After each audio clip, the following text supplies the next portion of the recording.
Alrighty, hey friends, we are coming at you with another IGTV this week. I know, who am I, right? I have not done 2 IGTVs in a week, like maybe ever, except maybe when I was doing my Burnout challenge. But anyways, I posted a poll earlier of what y'all wanted to hear today, and I kind of don't know why I did because I'd already decided. I want to talk about FOMO and burnout. And the big reason I want to talk about this is, frankly, it's been coming up a shit ton in my world. Firstly, I have been manning a work-life balance project at work. For those of you that don't know, I have a day job. I work as a professional tutor. I have about 15 private tutoring students right now. And on top of that, I manage a team of 15 tutors. Now, what recently I've been doing is they've actually realized that work-life balance is kind of a jam and burnout is kind of a jam at work. So they gave me a project to help assist our tutors with their work-life balance, with their burnout, with setting boundaries, because frankly, we all suck at it. And the big thing that has come out of that conversation, a number of big things came out of that conversation, but one of the things I saw that was most interesting and that I feel deeply was this idea of fear of missing out. It really came up when we asked tutors, why do you check your email so much? Why do you feel the compulsion to check your email so much? And the answers were things like, I'm scared of missing out on an opportunity. I'm scared of missing an opportunity to help. I'm scared of getting in trouble for not being available.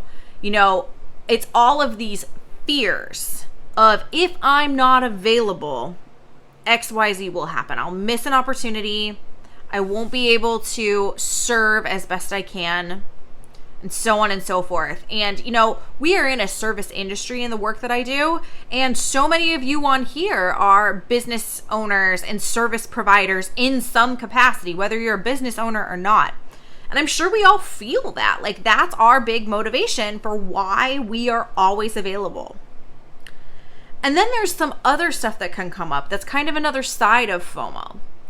For example, I have had opportunities come up in my business that, despite how much my gut and my intuition is telling me this isn't the right thing for you, this isn't what you want, this isn't aligned with your goals, this isn't aligned with your values, as much as I'm just like feeling it in my gut of, that's not right for you, that's not the right client for you, I still find myself considering saying yes. Because if I say no, what am I missing out on? If I say no, what kind of income am I missing out on? What kind of exposure am I missing out on? You know, am I going to miss the opportunity to take my business full-time faster? Am I going to miss the opportunity to pay some things off? All of these things are making me consider opportunities and things that are coming up that I otherwise know are not right for me. Like, have you ever had that gut feeling where you're like, this is not right for me? Like, I know that, and yet you're considering it anyway. I have felt that a number of times over the last 6 months, 9 months. And it's all FOMO. It's all fear of missing out. Every single one of those is fear. And that fear comes from a scarcity mindset. That fear comes from a place of, if I say no, that opportunity is not going to come again. Or that income's not going to come again. Or whatever it is. It's the fear that that opportunity is scarce and we're not going to see it again. And how does that lead to burnout? That leads to burnout because, in my experience, it leads to, this is the obvious one, just being too available. Just piling on and taking on too much stuff because you're just flat out scared of saying no and flat out scared of missing out on something. That's the first way it leads to burnout, because you overwhelm yourself by taking on stuff that you don't have the time or a mental or emotional bandwidth for. But more so than that, I think probably the biggest, maybe the least obvious way it leads to burnout is because it leads us to analysis paralysis. That scarcity mindset, that fear of missing out, that FOMO, we can't turn that part of our brain off that is like, but what if, but what if, but what if, but what if, but what if I say no? What's the consequence of that? Blah, blah, blah. That part of our brain just keeps spiraling instead of us just being able to sit with and accept, you know what, this isn't the right time for that. You know what, this isn't the right opportunity for me.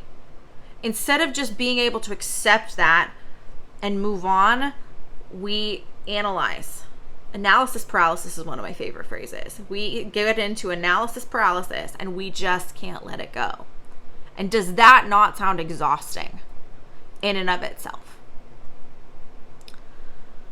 I don't think I made the connection until recently that FOMO and burnout are very much interlinked in however manner FOMO shows up for you. And I think the best things we can do, because I always try to wrap these up with something that's tangible.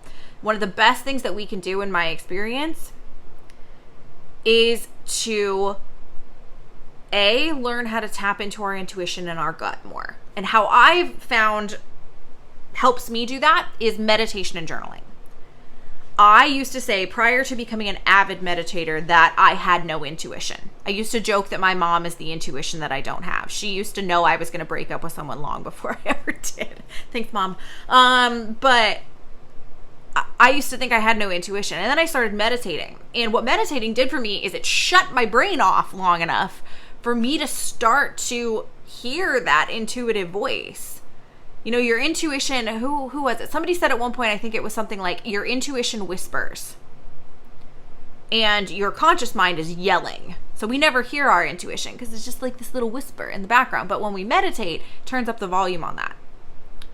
So couple that with journaling, and meditation is not only turning up the volume on your intuition, but when you journal and you're able to dig into those things more, you start to learn your values, you start to learn your priorities, you start to learn what that kind of North Star is, that compass is, that's driving you and motivating you. So that is a huge thing that we can do, is to just turn up the volume on our intuition by doing things like meditation and journaling. And then once we do that, it's kind of like confidence. It's learning to trust your intuition. And how we learn to trust our intuition is not something that comes easily. Learning to trust our intuition is you put little drops in the confidence bucket. You make little deposits into slowly but surely starting to trust your intuition in small things. And when you realize your intuition is guiding you correctly in those small things, then you start to want to trust it more in those larger things.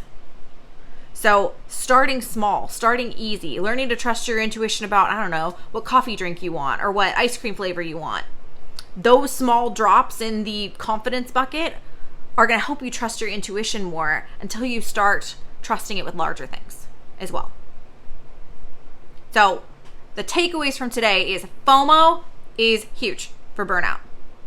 Whether it is fear of missing out on an email, fear of missing out on a business opportunity or a career opportunity, or fear of missing out on a social engagement, FOMO causes burnout. And the ways we overcome that are tapping into our intuition with things like meditation and journaling. And then slowly but surely over time, learning to trust our intuition. Learning to trust that it is guiding us correctly. And we do that by trusting in the small intuitive nudges and then slowly but surely working up to the big ones.